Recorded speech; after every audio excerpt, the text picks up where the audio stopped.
السلام عليكم، ازيكم عاملين ايه؟ اتمنى يا رب الحلقتين اللي فاتوا يكونوا عجبوكم. ودخلنا بقى في كاس العالم، الاهلي في كاس العالم. آه، احنا قلنا ان شاء الله هنحضر ونقول السكواد كله بالتفصيل، اللعيبه اللي هتلعب معانا ان شاء الله. عندنا في حراسه المرمى الشناوي، مصطفى شوبير، مصطفى مخلوف، ومحمد سيد سيحه. آه، انا محتار احط مين، يعني انا محتار هبدا بمين. ده خط حراسه المرمى. انت عندك اربع حراس ما شاء الله، يسدوا عين الشمس، يسدوا ان شاء الله مرمى النادي الاهلي باذن الله. عندنا في خط الدفاع بنتكلم على ياسر ابراهيم، آه، احمد رمضان بيكهام اللي عمل شوط تاني في ماتش باتشوكا ما شاء الله، يعني كان كويس جدا. واشرف داري، ومحمد هاني، وعمر كمال عبد الواحد، وخالد عبد الفتاح، ويحيى عطية الله، ومصطفى العش اللي ان شاء الله يكون صخرة جديدة في الدفاع باذن الله. برضه شفت اداء رائع ليه جدا مصطفى العش، ان شاء الله يقدر ان هو يعمل حاجة في كأس العالم اللي جاي ده مع النادي باذن الله. عندنا خط الوسط بقى حدث ولا حرج، انت عندك فريق كامل في خط الوسط، انت ممكن تلعب بس بخط الوسط وحارس مرمى، شكرا مش عايز حاجة تاني.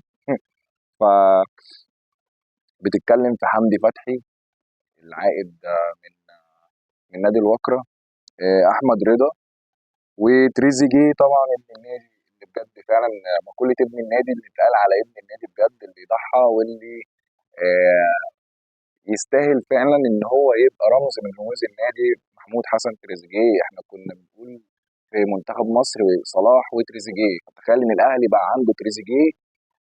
انا مش مصدق يعني. انا ممكن اصدق صفقه زيزو، صفقه تريزيجيه دي بجد اللي ما برضه ما خدتش حقها، لان كله حصل ورا بعض ورا بعض. فتريزيجيه هيعمل طفره كبيره جدا في الفريق، وهيعمل حاجه كويسه للنادي ان شاء الله في كاس العالم. بتتكلم على امام عاشور طبعا، قفشه واليو ديانج وبن شرقي وبن رمضان وزيزو، واخيرا مروان عطيه وكريم الدبيس واحمد نبيل كوكا. آه، خط الهجوم بقى عندنا طاهر محمد طاهر ووسام ابو علي ونيجي جراديشار. ان شاء الله يعني. انا مش عارف احط يعني تشكيل الفريق ليه ازاي، او التوقع انا مش متوقع، يعني انا حطيت توقع كده آه، على قد يعني برضه. انا لسه بشوف المدير الفني ريبيرو هيلعب ازاي، برضه الواحد مش متوقع، احنا ما شفناهوش غير ماتش واحد وكان ودي.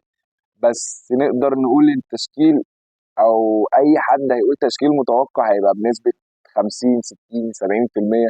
مش هيقدر يتوقع حاجه اكتر من كده، لان انت ما تعرفش الراجل هيلعب ايه، 4 3 2 1 ولا 4 4 1 4 1 ولا 3 5 2 ولا هو هيلعب ايه.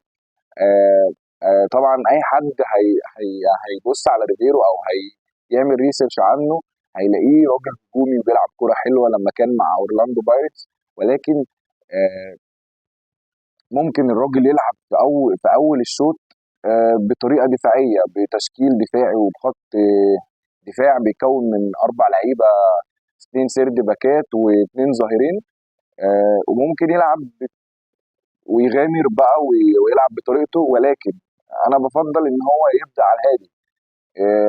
دي ماتش انت بتتكلم في ماتش كاس عالم، انت مش محتاج ان انت آه، تغامر الاول، لا، اهدى وشوف الفرقه اللي قدامك عامله ازاي. انا ده اللي انا بتمناه من زمان، يعني من بعد مانويل جوزيه ما جالناش مدير فني يلعب على اللي موجود قدامه، على الرؤيه اللي قدامه، يشوف الفرقه اللي قدامه بتلعب ازاي، طب انا هعمل ايه، طب ابتدي اغير الخطه كذا مره جوه الماتش وهو شغال.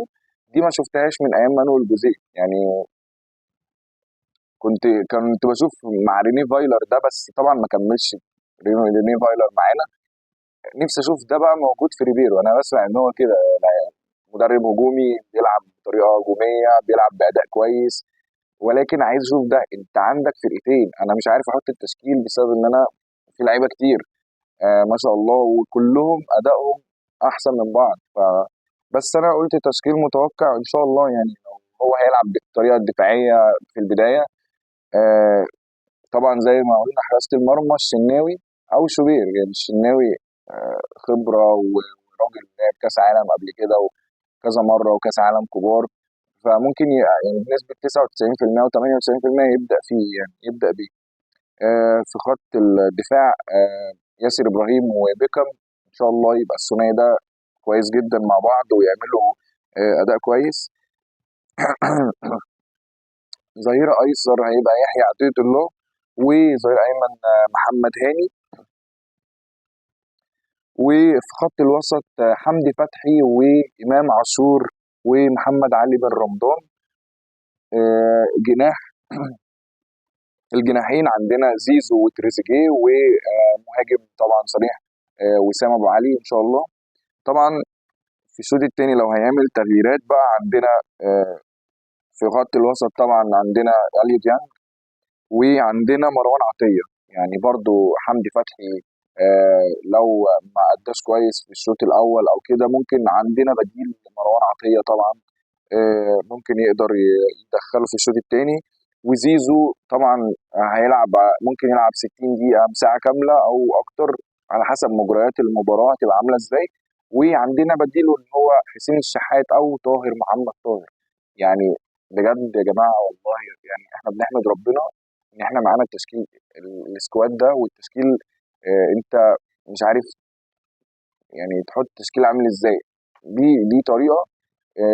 ممكن نقول طريقة تانية لو هيلعب ب3-5-2، ولكن أنا برجح إن يبقى البداية تبقى كده. العب على الهادي. مش معنى كده إن أنت تبقى تنزل طول ال 90 دقيقة تدافع وتاخد نقطة، أو إن أنت هتلعب على المرتدات، لا. العب دافع الأول، شوف هم هيبقوا عاملين إزاي، خليك رد فعل سريع وخليك فاجئهم. يعني هم عندهم ميسي وعندهم سكواد برضو قوي، ولكن آه، انت برضو عندك لعيبه بحجم كبير، وعندك لعيبه ان شاء الله تقدر انها تعمل الفارق. واتمنى ان شاء الله ان النادي الاهلي يعمل حاجه كويسه في الادوار الاولانيه ان شاء الله، ونصعد من دور المجموعات. هتبقى ان شاء الله يعني حاجه كويسه جدا ان احنا نأدي اداء عالي، وربنا يكرمنا يا رب. وتابعونا ان شاء الله في الحلقات اللي جايه والفيديوهات اللي جايه. آه، هنقول بقى تشكيل الفرقة التانية انتر ميامي، وهنقول بعض التفاصيل كده وبعض الأجواء اللي بتحصل هناك في كأس العالم في المباراة الافتتاحية. وإن شاء الله الفيديوهات اللي جاية تعجبكم. ما تنسوش بس تدعمونا، لأن بجد بيفرق معايا إن انتوا تدعموني في القناة عشان خاطر أفضل مستمر وأفضل أعمل حلقات تانية وفيديوهات تانية بإذن الله. وأشوفكم دايما على خير يا رب، والأهلي دايما فوق بإذن الله.